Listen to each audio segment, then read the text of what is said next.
भैया कल पढ़ा था कि बंगाल का जो प्रशासनिक व्यवस्था थी उसमें गवर्नर था, गवर्नर के बाद बंगाल का गवर्नर जनरल आ गया और उसके बाद हम लोगों ने पढ़ा था कि भारत का गवर्नर जनरल आया वायसराय, इसके बारे में पढ़े थे। ठीक है ना। तो सबसे पहले इसी क्रम में अगर बात की जाए तो पहला व्यक्ति है रॉबर्ट क्लाइव। ये जो भैया रॉबर्ट क्लाइव है ये भारत में ब्रिटिश साम्राज्य का संस्थापक माना जाता है। इस रॉबर्ट क्लाइव को भारत में ब्रिटिश साम्राज्य का संस्थापक कहा जाता है। ठीक है ना। और इसका जो टाइम पीरियड है बंगाल में इसे बोला जाता है 1757 से लेके 1760 तक। इसका दूसरा जो टेन्योर है वो भैया 1765 से लेके 1767 तक का है। ठीक है। अच्छा, ये कितनी बार भारत आया? 2 बार भारत आया। ठीक है। अच्छा, जब ये पहले कार्यकाल में भारत आया तब उसने क्या क्या किया उस पर थोड़ा सा चर्चा करते हैं। ठीक है ना। ये जब भारत आया था तो ये ब्रिटिश ईस्ट इंडिया कंपनी का एक साधारण सा क्लर्क बन के भारत आया, और जब ये भारत से गया है तब यह ब्रिटिश ईस्ट इंडिया कंपनी का भारत में सबसे बड़ा अधिकारी बन के यहाँ से इसका रिटायरमेंट हुआ। ठीक है। तो सबसे पहले अगर हम लोग बात करें कि ये जब भारत आया है तो उस समय पर आंग्ल कर्नाटक युद्ध लड़े गए। ठीक है ना। तो दूसरा आंग्ल कर्नाटक युद्ध उसने लड़ा था। तो सेकेंड जो आंग्ल कर्नाटक युद्ध था ये भाई साहब कब से कब तक रहा है? 1749 से 1754 तक रहा। ठीक है ना। ये कौन सा वाला है? दूसरा आंग्ल कर्नाटक युद्ध है। ये तो पहला आंग्ल कर्नाटक युद्ध अंग्रेज हार गए थे। ठीक है ना। फ्रांसीसी गवर्नर डुप्ले था, इसमें बहुत अच्छा कार्य किया था इसने। ठीक है ना। दूसरा वाला ये लोग कैसे करेंगे, बराबरी में खत्म हुआ ऐसा कह सकते हैं। ठीक है ना। अच्छा, ये आंग्ल कर्नाटक किसके बीच में हुआ भाई साहब? तो अंग्रेज थे और अंग्रेज के साथ साथ कौन है? फ्रांसीसी। कौन है? कौन है? फ्रांसीसी। ठीक है भैया। ये 54 तक की बात हो गई। इसी समय पर हम ये कह सकते हैं कि बंगाल में, ठीक है ना, समस्याएं प्रारंभ हुई। बंगाल में समस्याएं प्रारंभ हुई। एक घटना घटित हुई 1756 में। ठीक है ना। और वो घटना कौन सी थी? काल कोठरी। ये जो काल कोठरी की घटना थी इसमें 146 अंग्रेजों को बंद किया गया, 23 अंग्रेज जिंदा बचे। और बंगाल का नवाब कौन है? सिराजुद्दौला। कौन है? सिराजुद्दौला। ये सिराजुद्दौला जो बंगाल का नवाब है इसको सबक सिखाने के लिए, इससे बदला लेने के लिए कौन आया? Robert Clive. अच्छा, ये जो रॉबर्ट क्लाइव है ये कहाँ के लिए चला है? बंगाल के लिए। और ये बंगाल पहुंच गया भाई साहब दिसंबर 1756 में। और बंगाल पहुंचने के बाद, ठीक है ना, सबसे पहले भाई साहब इसने कलकत्ता पर क्या कर लिया? अधिकार कर दिया। ठीक है ना। कलकत्ता पर जब इसने अधिकार किया तो भाई साहब एक संधि होती है। ये संधि का नाम है फरवरी 1757। और कौन संधि है? अलीनगर की संधि। अलीनगर की संधि। और ये जो अलीनगर की संधि है ये रॉबर्ट क्लाइव और सिराजुद्दौला के मध्य हुई, जिस संधि के तहत इनको व्यापार करने की क्या मिल गई? अनुमति मिल गई। बंगाल में, कलकत्ता में सिक्के ढालने की अनुमति मिल गई। और ये कह दिया गया कि बस अब ब्रिटिश ईस्ट इंडिया कंपनी को व्यापार के लिए कोई परेशान नहीं करेगा। ये सारा काम कौन करवा रहा है? Robert Clive. इसके बाद भैया जून 1757 में युद्ध लड़ा गया। इस युद्ध का नाम क्या था? प्लासी का युद्ध। ये जो भैया प्लासी का युद्ध था ये युद्ध किसके बीच हुआ? रॉबर्ट क्लाइव यानी कि ब्रिटिश ईस्ट इंडिया कंपनी, और दूसरा कौन था? बंगाल का नवाब। और बंगाल का जो नवाब है वो कौन है? सिराजुद्दौला। और सेनापति कौन है? Robert Clive. रॉबर्ट क्लाइव जीत गया और बंगाल का नवाब मारा गया। और बताया था भैया कि कहानी सुना चुके हैं कि मीर कासिम का पुत्र था मीरन, जिसने सिराजुद्दौला को पीछे से मार दिया। इस युद्ध के बाद, प्लासी युद्ध के बाद अंग्रेजों को भारत में कह सकते हैं कि रेवेन्यू वसूलने का काम मिला। और पहला जिला था 24 परगना डिस्ट्रिक्ट, जहां पर अंग्रेजों ने क्या वसूला? टैक्स वसूला। ठीक है। अच्छा, ये प्लासी का युद्ध कब हुआ? 1757 में। अब इस युद्ध के द्वारा बंगाल का नवाब बाद में कौन बना? मीर जाफर। किसने बनाया? रॉबर्ट क्लाइव ने। और रॉबर्ट क्लाइव ने मीर जाफर को बंगाल का नवाब बनाया। तो ये कठपुतली शासक था। ठीक है ना। और रियल तरीके से शासन किसके अंडर में था? अंग्रेजोर के, ब्रिटिश ईस्ट इंडिया कंपनी के। और ब्रिटिश ईस्ट इंडिया कंपनी का इस समय कौन है मेन हीरो? Robert Clive. अच्छा, इसके बाद आता है 1759। ठीक है ना। जब मीर जाफर को समझ में आया कि वैसा बड़ा गलत कर दिया तो इसने डचों का समर्थन कर दिया।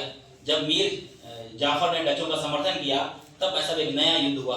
उस युद्ध का नाम था हुगली का युद्ध या वेदरा का युद्ध या चिंसुरा का युद्ध। इसी का नाम क्या है? चिंसुरा का युद्ध। ये 1759 में हुआ। ब्रिटिश ईस्ट इंडिया कंपनी थी और कौन थे? डच थे। ब्रिटिश ईस्ट इंडिया कंपनी हार गई, डच पराजित हो गए, डचों की शक्ति भारत से क्या हो गई, समाप्त हो गई। ठीक है, इसके बाद भैया इसके बाद आता है 1760। 1760 में एक और युद्ध हो गया। कौन सा युद्ध है? वांडीवास। ये वांडीवास जो युद्ध है तीसरे आंग्ल कर्नाटक युद्ध का सबसे प्रमुख युद्ध है ये वांडीवास। कब हुआ? 1760 में। और इसमें जो फ्रांसीसी थे ये क्या हो गए सर? पराजित हो गए, हार गए, और भारत से फ्रांसीसियों की शक्ति का क्या हो गया? पतन हो गया। ठीक है ना। और इसके बाद 1760 में ये स्वास्थ्य कारणों का हवाला देते हुए कहां चला गया? वापस ब्रिटेन चला गया। कौन चला गया? Robert Clive. अब रॉबर्ट क्लाइव वापस चला गया तो रॉबर्ट क्लाइव दूसरे कार्यकाल में कब आता है? 1765 में। 1765 में इसे बुलाया जाता है बक्सर युद्ध के बाद। बक्सर युद्ध के बाद जब इसे वापस बुलाया गया तब इसने 1765 में क्या क्या काम किया? इसने भाई साहब पहला काम तो ये कर दिया कि इलाहाबाद की क्या करवाई? संधियां। तो इसने इलाहाबाद की संधियां करवाई। पहली संधि हुई थी 12 अगस्त 1765, ये मुगल सम्राट शाह आलम द्वितीय के साथ हुई थी। उसके बाद दूसरी संधि होती है किससे? अवध के नवाब शुजा-उद-दौला के साथ। तो ये दोनों संधियां, कैसी संधियां? इलाहाबाद की संधियां कब हुई? 1765। और करने वाला व्यक्ति कौन है? Robert Clive. अच्छा, रॉबर्ट क्लाइव कब तक रहा? 67 तक रहा। कब तक रहा है? ठीक है, इतने में कोई समस्या? अच्छा, इसके बाद भैया इसके बाद ये जो रॉबर्ट क्लाइव है, इस रॉबर्ट क्लाइव को ब्रिटिश एक प्रधानमंत्री हुए हैं पिट्स। ठीक है ना। इन ब्रिटिश प्रधानमंत्री पिट्स ने रॉबर्ट क्लाइव को क्या बोला है? जन्मजात सेनापति। तो हम ये कह सकते हैं कि ब्रिटिश प्रधानमंत्री पिट्स ने रॉबर्ट क्लाइव को क्या कहा है? जन्मजात सेनापति कहा। ठीक है। अच्छा, इसके बाद भाई साहब ये जो रॉबर्ट क्लाइव है इसने बंगाल वाले क्षेत्र में क्या लगाया? द्वैध शासन। द्वैध शासन के जनक कौन है? लियोनेस कार्टेस। ठीक है ना। ये द्वैध शासन का मतलब क्या है? दो लोग मिलकर शासन करेंगे।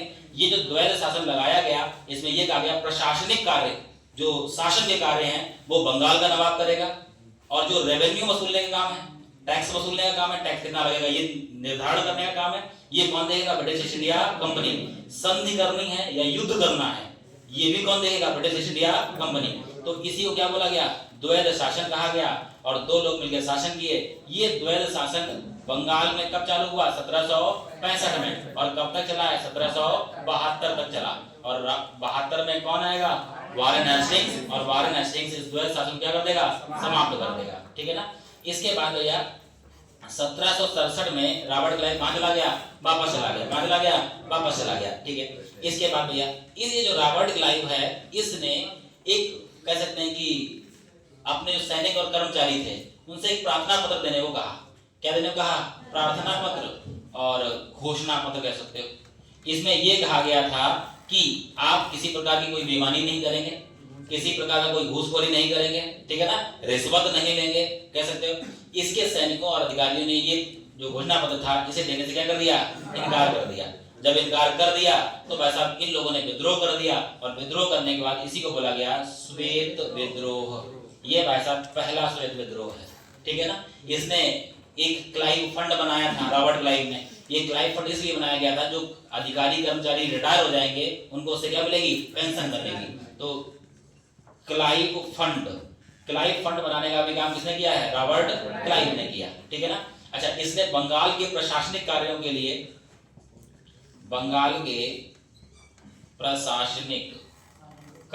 लिए उप दीवान नियुक्त किए। क्या नियुक्त किए? उप दीवान नियुक्त किए। इसने जो उप दीवान नियुक्त किए हैं इन उप दीवानों में बिहार के लिए कौन है सर? राजा। बिहार के लिए कौन है? राजा सिताब राय। बंगाल के लिए कौन है? मोहम्मद रजा खान। और तीसरा भैया आता है उड़ीसा। तो उड़ीसा के लिए कौन है? राय दुर्लभ। ठीक है ना। ये तीन इसने क्या नियुक्त कर दिए? उप दीवान। तो बिहार के लिए कौन है? राजा सिताब राय। बंगाल के लिए कौन है? मोहम्मद रजा खान। उड़ीसा के लिए कौन है? राय दुर्लभ। ये सारा काम किसने किया है? रॉबर्ट क्लाइव ने किया। अच्छा, रॉबर्ट क्लाइव ने ये सारा काम किया। उसके बाद कहां चला गया? ब्रिटेन में इसके ऊपर इसके लोगों ने करप्शन के क्या लगा दिए? चार्ज, भ्रष्टाचार के आरोप लगाए गए। ये अब भाई साहब ये बात सिद्ध करता रहा कि वैसा मैंने कोई भ्रष्टाचार नहीं किया है। ये वो व्यक्ति है जिसने भारत में ब्रिटिश सत्ता की स्थापना करवाई और भ्रष्टाचार के आरोपों के चलते ये अपने घर में रहने लगा। फिर ये अफीम और नशा करने लगा और अंत में इसने क्या कर ली, आत्महत्या कर ली और 49 वर्ष की आयु में ये क्या हो गया, मर गया। ठीक है, इसके बाद भैया कौन आया, वेंसिटार्ड। वेंसिटार्ड आया था 1760 में और ये कब तक रहा है, 1765 तक रहा। अच्छा, वेंसिटार्ड के समय क्या क्या हुआ, तो सबसे पहले तो भाई साहब ये जो मीर जाफर था, ध्यान सुनना, जब वेंसिटार्ड आया तो इस मीर जाफर ने इसका स्वागत नहीं किया, सुनना ध्यान से। तो इस चक्कर में इसने मीर जाफर क्या कर दी, छुट्टी कर दी और नवाब, बंगाल का नवाब किसे बनाया, इसने बंगाल का नवाब किसे बनाया, मीर कासिम को बनाया। किसे बनाया, मीर कासिम को बनाया। ठीक है, इसके बाद भैया, इसके बाद ये जो मीर कासिम कब नवाब बना, 1760 में। इसके समय 1763 कौन सा अपना कांड, हत्याकांड है, पटना हत्याकांड हुआ। ठीक है ना, इसके बारे में पुराने में पढ़ाया था। इसके बाद भैया इसी के समय सबसे इंपॉर्टेंट है 1764 कौन सा युद्ध हुआ है, बक्सर का युद्ध हुआ। कौन सा युद्ध हुआ है, बक्सर का युद्ध हुआ। वेंसिटार्ड। इसके बाद कौन आया सर, वेरी लास्ट।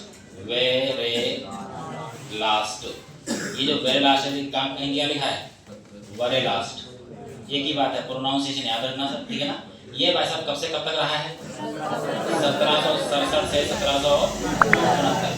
इसके बारे में सिर्फ एक बात इंपॉर्टेंट है, इसके समय क्या हुआ है, इसके समय प्रथम आंग्ल मैसूर युद्ध हुआ।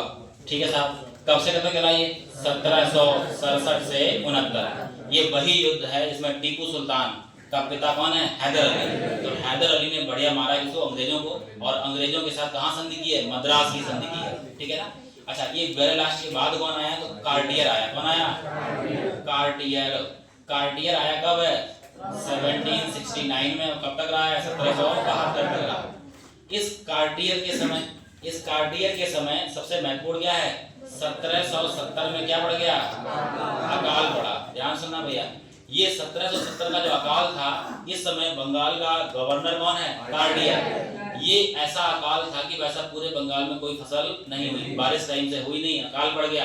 अकाल पड़ने के समय टैक्स कम करना था, लेकिन अंग्रेजों ने कोई टैक्स कम नहीं किया, टैक्स बढ़ा और दिया।